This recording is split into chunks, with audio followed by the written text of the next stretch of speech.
The subsidy was to go by June.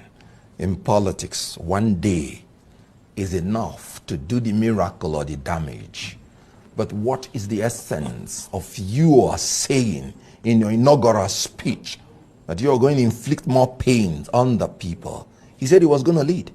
Leadership is defined as the ability to influence people through inspiration, not intimidation or manipulation.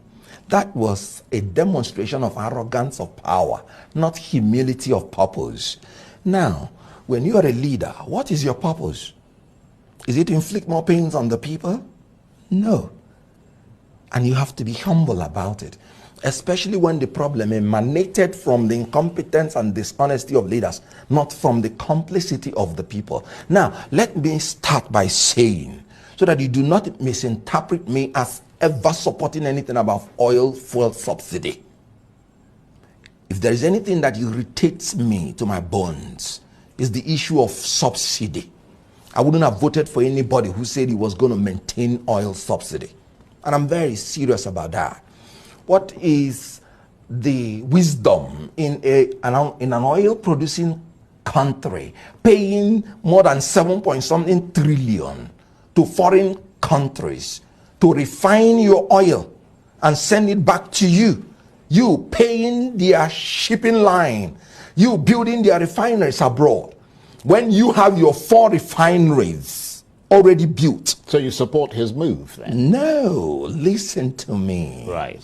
I am saying that I hate everything about oil subsidy, and I agree with anybody who says it's fraudulent, it's criminal, and has no business in the first place in the Nigerian economy.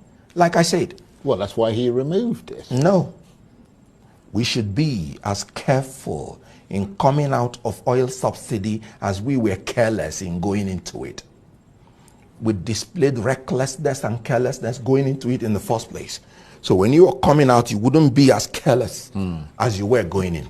So what I'm saying is, when you want to remove it, there are 2 fundamental bases, and I talk now as an economist, that you must fulfill in order to make sure that you don't destroy the economy before building it post-oil subsidy. And the 2 basic econometrics that you must achieve: you must saturate the system with fuel, and you must ensure there is no monopoly. When you saturate the system with fuel, elementary economics will teach you that when supply is excess, it maintains a cap on the price. However, no matter how supply is entrenched, if there is monopoly, the monopoly, through Shylock mentality of making profit, can still manipulate the supply in order to make sure that the price gets haywire. I give you an example with OPEC.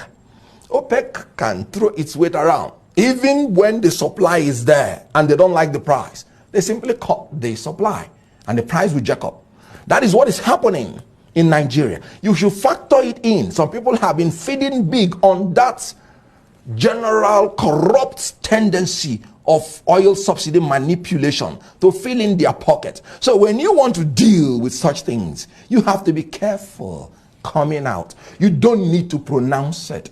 Like I said, why I said it's a demonstration of arrogance of power. It's just, you just want to tell people that as president, my word is law. Nothing else. Because the other regime has given you a leeway.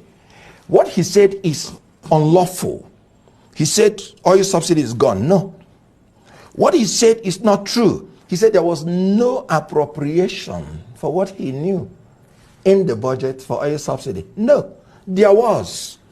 And it ought to end by June. If you end it today, that means the June allocation for oil subsidy will be dyed by some elements of criminal tendencies, because they would have jacked up the price before exhausting the subsidy, which is already a matter of law, which is already in the Appropriation Act. So there was everything wrong with that pronouncement.